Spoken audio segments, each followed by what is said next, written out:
Well,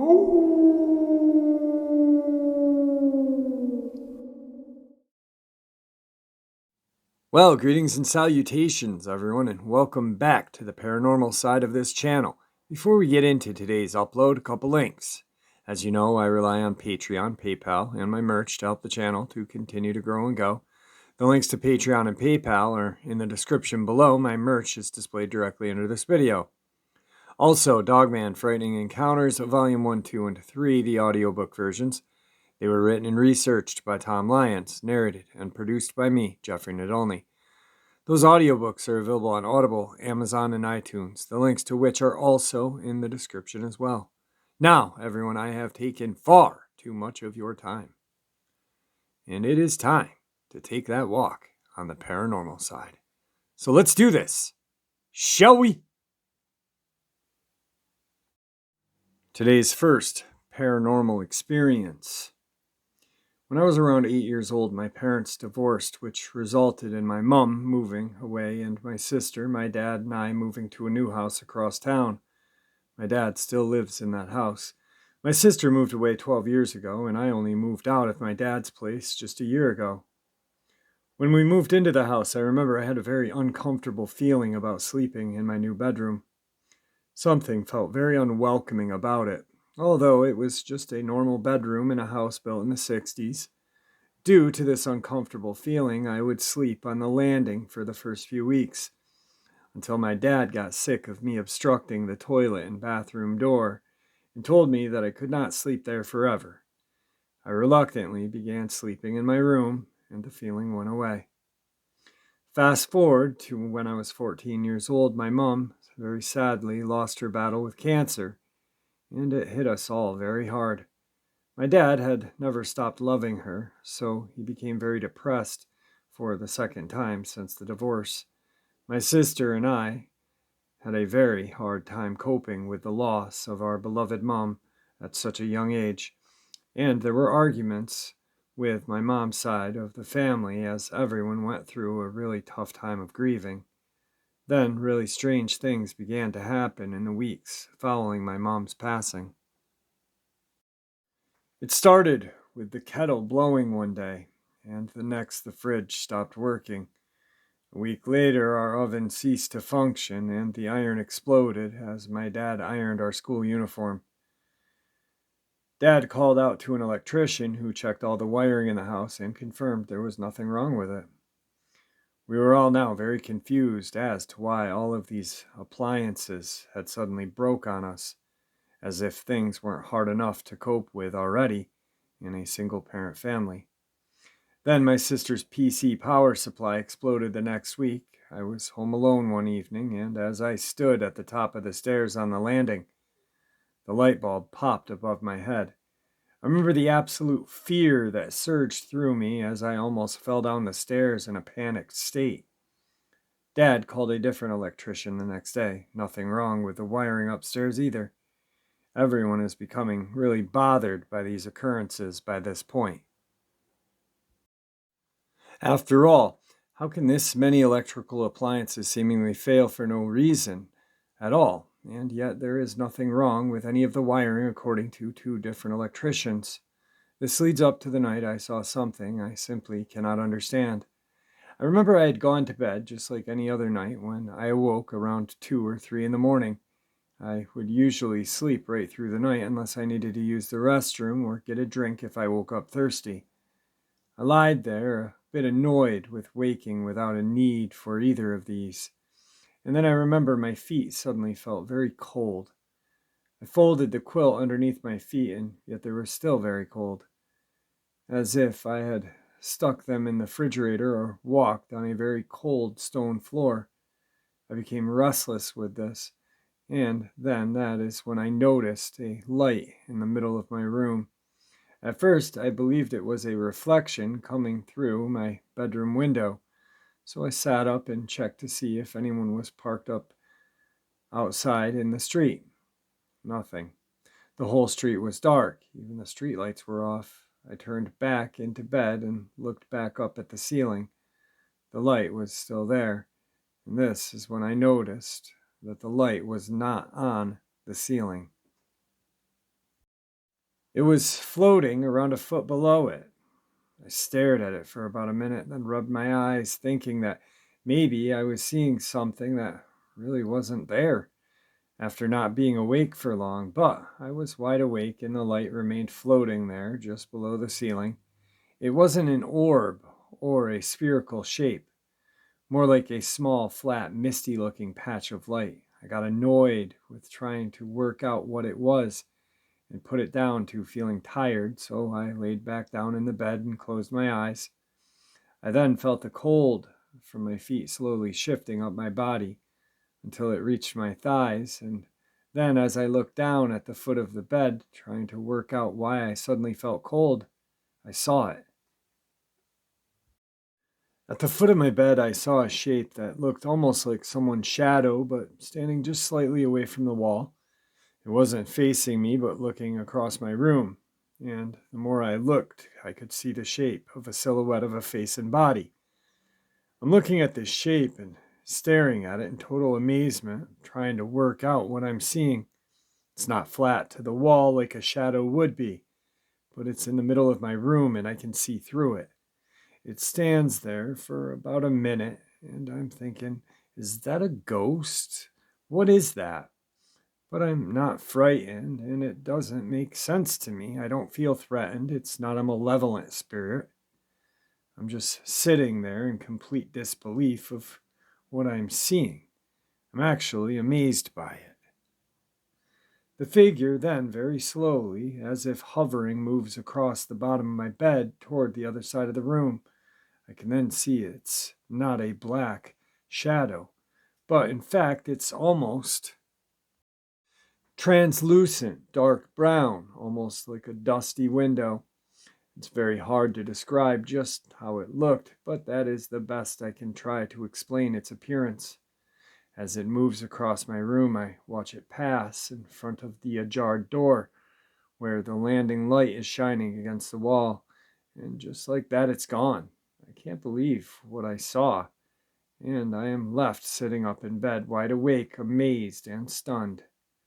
I suddenly notice my legs don't feel cold, and that the light that was hovering below the ceiling is now gone. I sat up for about an hour, trying to work out what I had just seen and just experienced, and tried to go back to sleep, but was unable to from the excitement.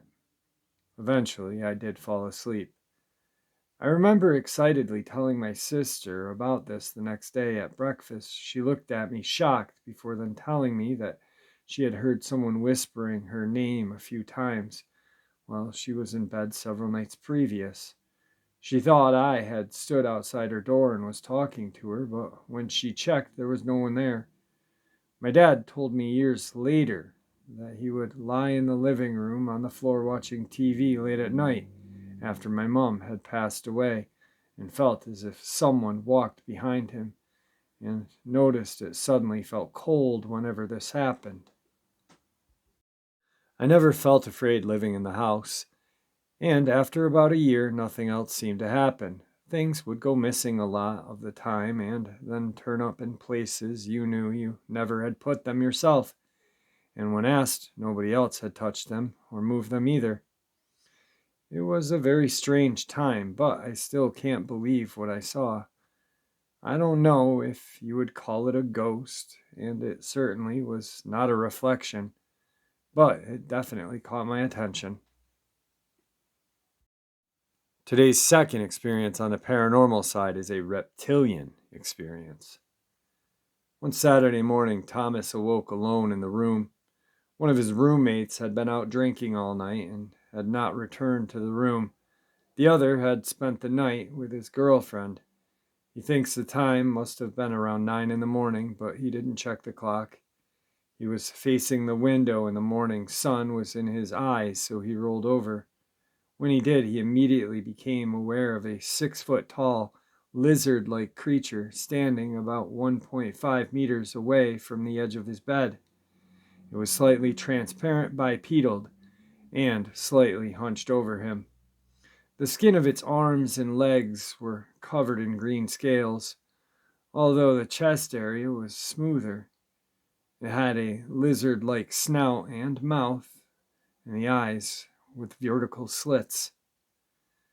The being was largely unclothed, other than a belt around its waist. Around the belt were what looked to be silver-colored cylinders. Thomas estimates that there were about 12 of these cylinders. Each was about 2.5 centimeters wide and about 5 centimeters long.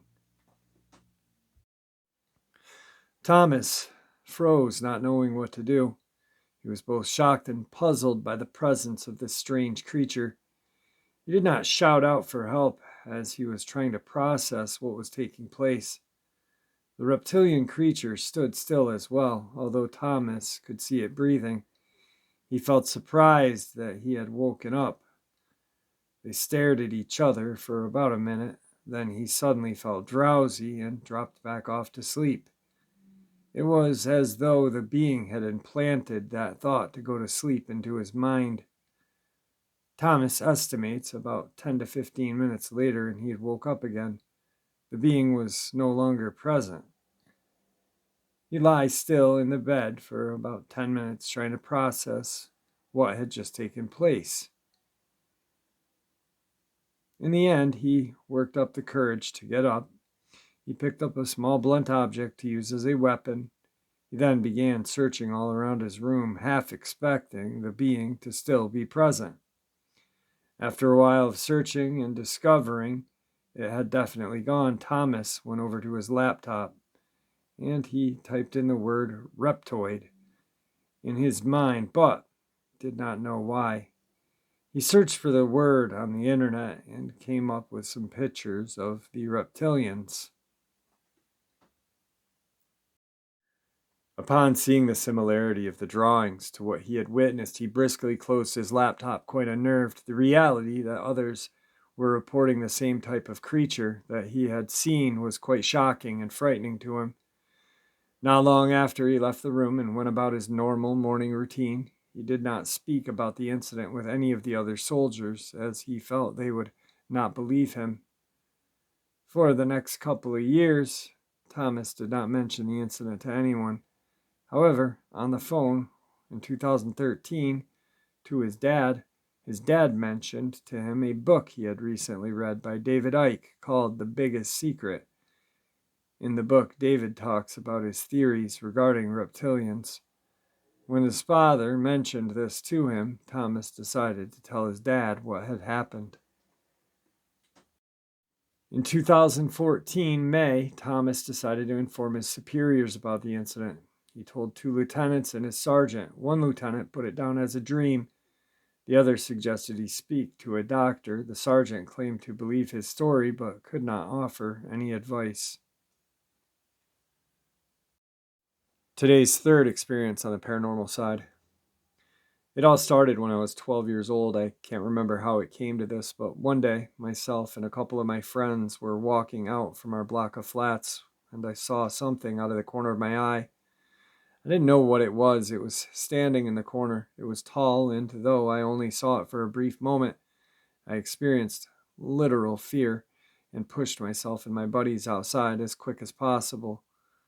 Them not understanding what had just happened, we discussed the situation a little, speculated on what was up, but it wasn't a big thing. We just went on with our day doing whatever kids are usually doing. It'd be fine if it ended with that, but it did not. After that, the 3 of us started seeing things. All right, maybe 2 of us, because the other one was a known liar. And I am not here to tell you lies. And I already know for sure some of you will call me a liar. It wasn't anything clear, but we would just be walking home in the evening and suddenly see someone dark and tall standing behind a tree. You knew someone was there and it was watching you, but you would just think maybe your mind was messing with you. Soon enough, it went surreal. All I can say is we all became paranoid, feeling like we were being watched all the time. But naturally, being kids, we also became really curious. That's when we started hunting this stuff. And I'm not kidding. We called ourselves hunters because we would walk around our area late in the evening, inspecting dark corners, seeking out the paranormal. I know for sure most of the experiences, it was just scared kids in our imagination, especially considering the fact that we would bring in someone new who didn't experience this stuff yet in order to scare them. This was kind of bait for whatever was haunting us because we hoped we could draw it in to fear. Two encounters stand out as very real. Stuff like I saw it standing next to my bed when I woke up at night for a couple of seconds, and it pushed me on my back when we were on a hunt. But when I turned around, nothing was there. And even started shouting loud chants in my ear, even though nobody was there. Won't be included, although it happened. I can't remember most of the smaller stuff anyway, for God's sakes, I'm 20 now. The first one occurred when I got us two walkie-talkies so we could split up into two teams and inspect the area more efficiently. Oh yeah, look at those little shits thinking they're the SCP Foundation. This time, however, we were hanging out in our yard and playing with only one of them. The other one was right there with us and turned off. That's when someone else appeared on our usual frequency. We heard strange noises, and I started repeatedly asking who the third one on the line is. For some time it was dead silent, but then someone finally said, "They are calling for you." Nothing more. Silence. That was pretty scary on its own. The strange thing is, in 5 minutes, all three of us were called home almost simultaneously. Me and one guy got calls from our parents. The other one was approached by his dad directly. And that's when we got paranoid over one more thing. Maybe our parents were under the influence of what we thought to be a demon as well. I know we were probably overthinking, and it was just coincidence, but come on. When you're scared, you can't really think straight. The second one was worse, to say the least. This time there were two of us, and I swear to God I would think I'm hallucinating if I was the only one there. We were heading to our usual place of hunting, a dark street between a block of flats. Please mind that I'm from the Ukraine, and it's not some fancy building, but a Soviet 9-story panel one, wildly overgrown with trees, and an old semi-abandoned factory. It is not clear if it is in use or not, but once in an eternity we could see its pipes steaming, though everything around it was covered in metal scrap and trash. Our casual talk was interrupted when I suddenly stopped to stare into the brush.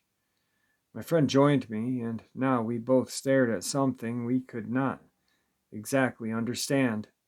It was something white floating around 3 meters high. Not see-through like a ghost, but solid white. It almost seemed like we were being hypnotized, because I don't remember any thoughts coming through my head. I was not trying to process what I saw, just looking. And then it frowned. I don't even know how to describe how exactly it frowned while having no distinct features. It felt like its skin, if you can even call it that, wrinkled in a way to express anger. It took us a couple more seconds of stupor before I woke up from it, punched my friend in the shoulder, and ran somewhere people could see us as quickly as we could. Nobody was around though, so our best option was to stay somewhere someone would possibly notice us from a window. I was quietly, hysterically laughing from all the adrenaline. It felt like I finally saw something unimaginable, and we almost just died at the same time. Thinking about it now, though, this thing would have ended us if it wanted to. And I know it will sound unbelievable, but we went back. Yeah, nobody would do that. That's bullcrap, all this stuff. I was just curious if it had a body. Here's the thing. It was so dark, I couldn't distinguish anything below its supposed head. So we grabbed some rock and stick and went back. It was still there, though a little closer to the path we were standing on this time. It was not moving, just like us for a moment, because it was friggin' terrifying to do what we planned. We didn't know what we were dealing with. We were just impulsive kids, but we still threw whatever we grabbed at him, barely reaching the brush at all. It still reacted by stretching its neck skin, tightening on its tendons or whatever they're called. At this point, our fright reached its peak and we finally ran away. This demonic nonsense went on for some time, a couple years, I would say. But at some point, everything ended. I don't know how, and I don't know why. Maybe because we got older and we weren't as sensitive to the paranormal. Or because we are getting more and more brave, bringing kitchen knives and crosses and all that stuff to try to protect ourselves. But maybe this thing just got bored with us and moved on. I know that I saw it. Maybe almost everything that we thought happened was our imagination, but those two incidences were real. I would die to know what that thing was, what it wanted from us. It made a couple of years of my life feel like an absolute mess. It would be nice to sort these memories out to understand what the heck that was. Because sometimes it seems like I'm just an idiot who can't get over games we played as kids with nobody to consult with.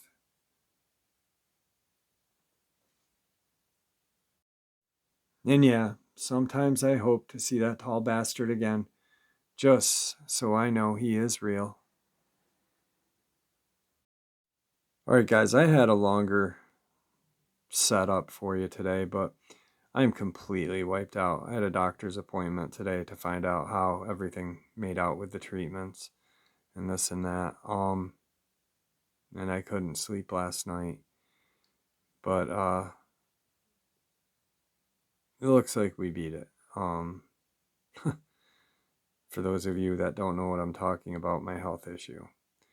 Uh, the treatments seem to have worked. I've got to go back in, I believe, 6 months to get retested. But with that, I want to wish everyone a great day. I want to thank everybody. And please be kind to each other, and may the Great Spirit watch over all of us and guide us through that path of life. Till tomorrow, my friends.